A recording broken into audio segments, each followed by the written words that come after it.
नमस्कार दोस्तों, गंगोत्री धाम में आपका स्वागत है। इस ब्लॉग में हम आपको उत्तराखंड के 4 धामों में से एक गंगोत्री धाम की सारी जानकारी देंगे। तो बने रहिए हमारे साथ इस ब्लॉग में। तो दोस्तों, इस ब्लॉग में हम आपको बताएंगे कि कहाँ स्टे की सुविधा है, खाने की क्या व्यवस्था है, मंदिर दर्शन के टाइमिंग्स क्या हैं, मंदिर के अगल बगल गंगोत्री में कहाँ घुमाया जा सकता है। यह मंदिर उत्तराखंड के उत्तरकाशी जिले में पड़ता है। समुद्र तल से इसकी ऊंचाई लगभग 3750 मीटर है। दोस्तों, यहाँ पर गंगा नदी को भागीरथी नदी के नाम से जाना जाता है और आगे चलकर जब यह देवप्रयाग में अलकनंदा नदी से मिलती है तो इसका नाम गंगा नदी हो जाता है। दोस्तों, एक बार आप गंगोत्री धाम पहुंच गए तो अब इस वीडियो के अगले हिस्से में बात करेंगे कि रहने और खाने की क्या व्यवस्था है। यहाँ पे आपको रहने के काफी ऑप्शंस मिल जाएंगे, जैसे कि GMBN गेस्ट हाउस, धर्मशालाएं, प्राइवेट होटल्स। दोस्तों, GMBN सरकारी रहने की व्यवस्था है और बहुत बेहतरीन है, क्योंकि आप इस वेबसाइट पे जाके पहले ही एडवांस बुकिंग करा सकते हैं। GMBN में आपको खाने की उत्तम व्यवस्था मिलती है। साथ ही साथ गंगोत्री धाम में और कई जगह पे भी आपको खाने की उचित व्यवस्था मिलेगी, सस्ते से लेके महंगी तक। मंदिर के बाहर से ही आप प्रसाद सामग्री ले सकते हैं। अब आप गंगोत्री धाम पहुंच ही गए हैं तो रहने खाने की व्यवस्था हो गई है, तो अगले सेक्शन में हम बात करेंगे कि मंदिर दर्शन के टाइमिंग्स क्या हैं। साथ ही साथ इस ब्लॉग में यह भी बताएंगे कि मंदिर दर्शन के बाद आप गंगोत्री धाम में अगल बगल के कौन कौन से स्थान भ्रमण कर सकते हैं। 4 धामों में से एक उत्तराखंड के गंगोत्री धाम मां गंगा को समर्पित है, जो कि समुद्र तल से मंदिर की स्थापना लगभग 3100 मीटर पर करी गई है। मंदिर के प्रांगण में ही विभिन्न चित्रपटों के माध्यम से गंगा अवतरण की पूरी कहानी दिखाई गई है और मूर्तियां इतनी साकार हैं कि देखते ही बनती हैं।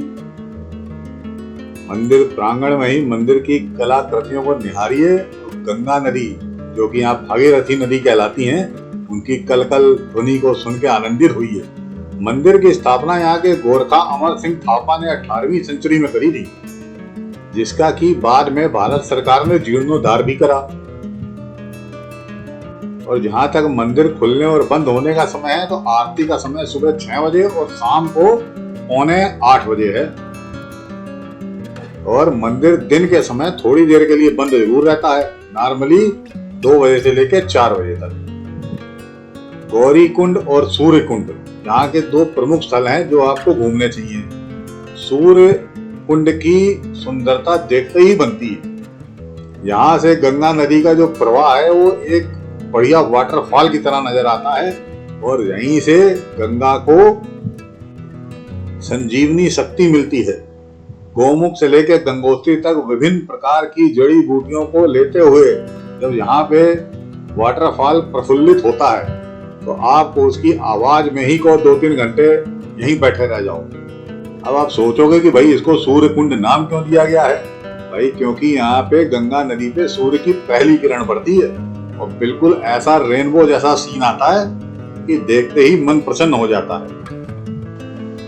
सूर्य कुंड का दिव्य स्वरूप देखने के बाद आइए आपको ले चलते हैं भागीरथी शिला पे, जहाँ पे भागीरथी ऋषि ने आराधना करके गंगा नदी को स्वर्ग से यहाँ पे अवतरित कराया।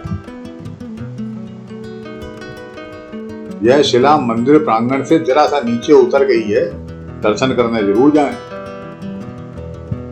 और जब आपका मंदिर दर्शन पूरा हो गया हो तो भाई 1.5 किलोमीटर की दूरी पे पांडव गुफा है, यहाँ भी जाना ना भूलें। ऐसा माना जाता है कि अज्ञातवास के दौरान पांडवों ने यहाँ पे प्रवास किया था। अंदर गुफा के गए तो वहाँ एक योगी महाराज बैठे हुए थे। वो कहते हैं भाई हम तो यहाँ 12 महीने रहते हैं, जब यहाँ पे 6-6 फुट बर्फ होती है तब भी, जब मंदिर में कोई नहीं रहता तब भी। ऐसे योगी मुनि को सादर प्रणाम।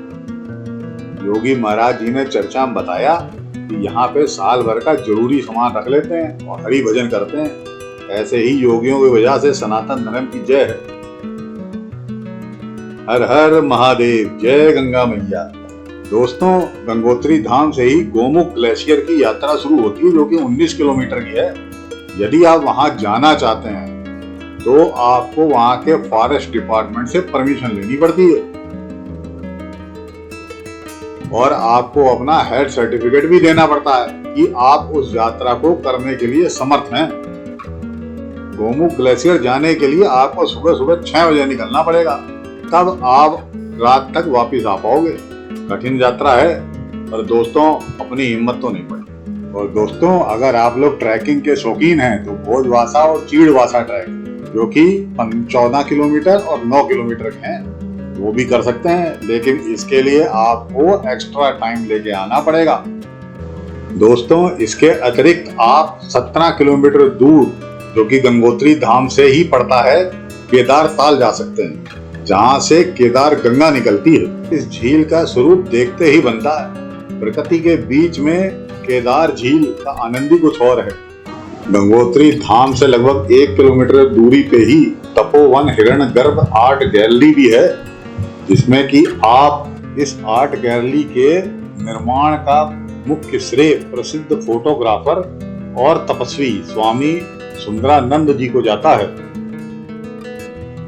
गंगोत्री और गोमुख ग्लेशियर की 50,000 से अधिक तस्वीरों को देख सकते हैं, बल्कि पिछले 50 सालों में आए बदलाव को भी देखा जा सकता है। और इसका उद्घाटन 2019 में ही किया गया है।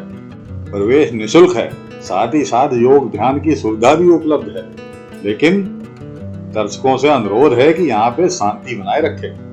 बाबा को न केवल ट्रैकिंग और पर्वतारोहण बल्कि फोटोग्राफी का भी बहुत शौक था। पुनः गंगोत्री धाम के बारे में थोड़ी सी जानकारी आपको और दे दें। यदि आप यहाँ पे मई जून के महीने में आएंगे तो बहुत भीड़ मिलेगी। वही अगर आप बारिशों के बाद यानी कि अगस्त एंड से लेकर के अक्टूबर तक आएंगे तो आपको मौसम भी सुहावना मिलेगा, बारिश के बाद की लैंडस्लाइडिंग वगैरह भी नहीं मिलेगी, भीड़ भी कम मिलेगी और दर्शन भी आपके खुले खुले होंगे। उम्मीद है जानकारियां पसंद आई होंगी, और यदि आपने हमारा चैनल सब्सक्राइब नहीं किया है तो प्लीज सब्सक्राइब करें और कमेंट्स में अच्छे अच्छे व्यूज दें। गंगोत्री धाम आने के लिए आपको कम से कम 3 से 4 दिन चाहिए। 1 दिन आने का, 1 दिन जाने का, 1 दिन मंदिर दर्शन का।